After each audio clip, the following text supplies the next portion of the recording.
Hello friends, welcome to my YouTube channel. আজকের ভিডিওতে আমি WBSSC group C and DA syllabus এবং exam pattern সম্পর্কে আলোচনা করব। তোমরা সবাই অবগত আছো যে 2025 31শে ডিসেম্বরের আগেই গ্রুপ সি এবং ডি এর এক্সাম নেবে এসএসসি। তো এই পরীক্ষায় পাস করার জন্য তোমাদের অবশ্যই সিলেবাস এবং এক্সাম প্যাটার্ন অবশ্যই জানা দরকার। সিলেবাস এবং এক্সাম প্যাটার্ন না জানা থাকলে কিন্তু কোনো পরীক্ষায় সহজে পাস করা যায় না। তো আমাদের সিলেবাসটা অবশ্যই জানতে হবে। তো আমরা এই ভিডিওতে দেখব যে কী কী সিলেবাস আছে এবং এক্সাম প্যাটার্ন কেমন হবে গ্রুপ সি এবং ডি এর। তো গ্রুপ সি গ্রুপ সি এর সিলেবাসটা দেখো, তার আগে এক্সাম প্যাটার্নটা দেখে নাও যে গ্রুপ সি এর এক্সাম প্যাটার্ন হচ্ছে জেনারেল নলেজ থেকে থাকবে।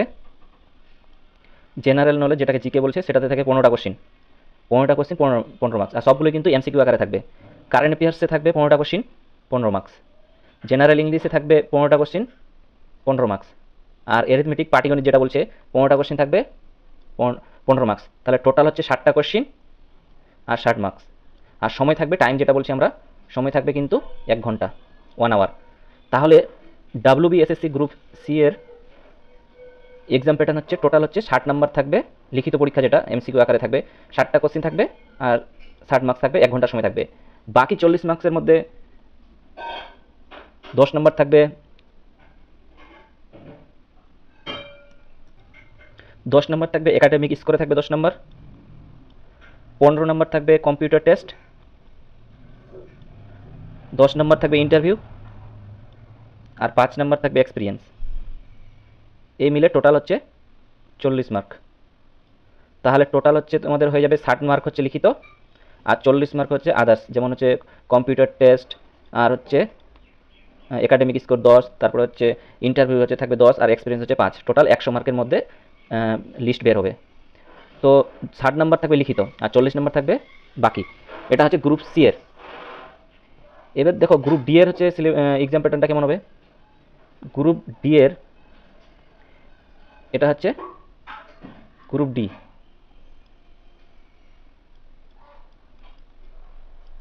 গ্রুপ ডি এর জেনারেল নলেজ যেটা জিকে 15টা কোশ্চেন থাকবে 15 মার্কস, তারপর কারেন্ট অ্যাফেয়ার্স থাকবে 15টা কোশ্চেন 15 মার্কস, অ্যারিথমেটিক হচ্ছে 15টা কোশ্চেন 15 মার্কস। টোটাল হচ্ছে 45টা কোশ্চেন এমসিকিউ আকারে থাকবে, আর 45 নাম্বার হচ্ছে থাকবে এর জন্য। সময় থাকবে কিন্তু 1 ঘন্টা। টোটাল হবে 60 মার্কের মধ্যে এটাও। তার মধ্যে হচ্ছে না, সরি 60 নাম্বার না, 50 নাম্বার হবে। গ্রুপ ডি হচ্ছে টোটাল 50 মার্কের হবে। টোটাল হচ্ছে মোট 50 নাম্বারের হবে। তার মধ্যে হচ্ছে 45 এখানে, আর তার হচ্ছে 5 নাম্বার থাকবে ইন্টারভিউ বা এক্সপিরিয়েন্সে দিয়ে 50 মার্ক হবে টোটাল। এটা হচ্ছে গ্রুপ ডির কোশ্চিন এবং মার্কস। সেটা হচ্ছে সিলেবাস কি, প্রথমে গ্রুপ সিটা আলোচনা করছি। এটা হচ্ছে গ্রুপ সির জেনারেল নলেজ, ঠিক আছে। এটা হচ্ছে গ্রুপ সির জেনারেল নলেজ। গ্রুপ সির দেখো জিকে জেনারেল নলেজ যেটা, সেটাতে কি থাকবে 15 নম্বর থাকবে। তার মধ্যে যে প্রথমে যেটা আমাদের পড়তে হবে যে basic geography of India, geography সম্পর্কে জানতে হবে, ভারতের ভূগোল সম্পর্কে।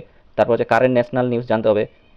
তারপরে হচ্ছে ইন্ডিয়ান কালচার এবং হেরিটেজ সম্পর্কে জানতে হবে, সায়েন্স অ্যান্ড অবজারভেশন সম্পর্কে জানতে হবে, হিস্ট্রি অফ ইন্ডিয়া জানতে হবে, ইন্টারন্যাশনাল ইস্যুস অ্যান্ড রিলেশনস জানতে হবে, ইন্ডিয়ান ইকোনমিক অ্যান্ড চ্যালেঞ্জেস, তারপর basic political science, famous places in India, India and its neighbouring countries and major world organisation. এই যে কয়েকটা টপিক আছে এটা হচ্ছে জেনারেল নলেজের মধ্যে পড়ছে। তো এইগুলো হচ্ছে আমাদের পড়তে হবে এগুলো সম্পর্কে। তারপর হচ্ছে জিকের পর আমরা চলে আসবো নেক্সট যেটা আমাদের পড়তে হবে, সেটা হচ্ছে জিকের পর জানতে হবে কারেন্ট অ্যাফেয়ার্স সম্পর্কে। কারেন্ট অ্যাফেয়ার্সের কী কী পড়তে হবে, যেমন হচ্ছে latest developments in scientific research and important events in sports. তারপর হচ্ছে হিস্ট্রিক্যাল ইভেন্টস পড়তে হবে, তারপর historical events of current relevance, contemporary literature, তারপর current trends in economic science, Indian polity and governance, Indian constitution সম্পর্কে জানতে হবে, cultural developments, geographical awareness, everyday observation and general experience সম্পর্কে জানতে হবে। এগুলো হচ্ছে কারেন্ট অ্যাফেয়ার্সের মধ্যে পড়ছে। নেক্সট সাবজেক্ট যেটা পড়তে হবে সেটা হচ্ছে আমাদের ইংলিশ। এগুলো সব কিন্তু গ্রুপ সির জন্য হচ্ছে, গ্রুপ সির জন্য হচ্ছে এটা। ফান্ডামেন্টাল ইংলিশ জানতে হবে, অ্যান্টোনিমস, সিনোনিমস, তারপর গ্রামার রুলস অ্যান্ড অ্যাপ্লিকেশন, তারপর হচ্ছে vocabulary, sentence and structure and formation. এটা হচ্ছে ইংলিশের এই 6টা টপিক পড়তে হবে। নেক্সট যেটা পড়তে হবে অ্যারিথমেটিক বা পাটিগণিত। পাটিগণিতের মধ্যে দেখো রেশিও অ্যান্ড প্রপোর্শন, মানে অনুপাত সমানুপাত যেটা আমরা বলছি। তারপর হচ্ছে কি পার্সেন্টেজ, মানে হচ্ছে শতকরা। তারপর প্রফিট অ্যান্ড লস, লাভ ও ক্ষতি।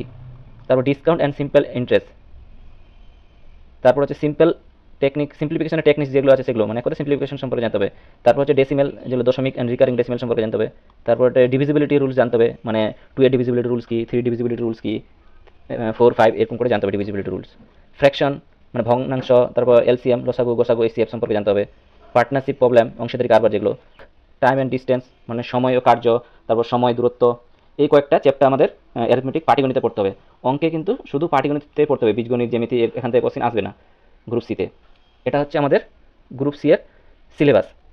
আর গ্রুপ ডি এর সিলেবাস শুধু ইংলিশটা লাগবে না, ওখানে হচ্ছে কী কী লাগবে, পাটিগণিত লাগবে, তারপর হচ্ছে কারেন্ট অ্যাফেয়ার্স লাগবে সিএ, আর কি লাগবে একটা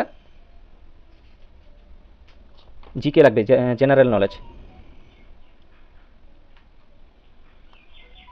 এটা গ্রুপ ডি এর সিলেবাস, যেখানে হচ্ছে কারেন্ট অ্যাফেয়ার্স পড়তে হবে, জিকে পড়তে হবে, ম্যাথ পড়তে হবে, অর্থাৎ শুধু ইংলিশ পোর্শনটা পড়তে হবে না গ্রুপ ডি এর জন্য। তো এটা গেল আমাদের গ্রুপ সি এবং ডি এর সিলেবাস। পরবর্তী ভিডিওতে গ্রুপ সি এবং ডি এর সিলেবাস সম্পর্কে আরও আমরা ডিটেলস আলোচনা করব, প্রত্যেকটা সাবজেক্ট ধরে ধরে। আপাতত এই পর্যন্তই থাক। Thank you for watching and subscribe for more videos.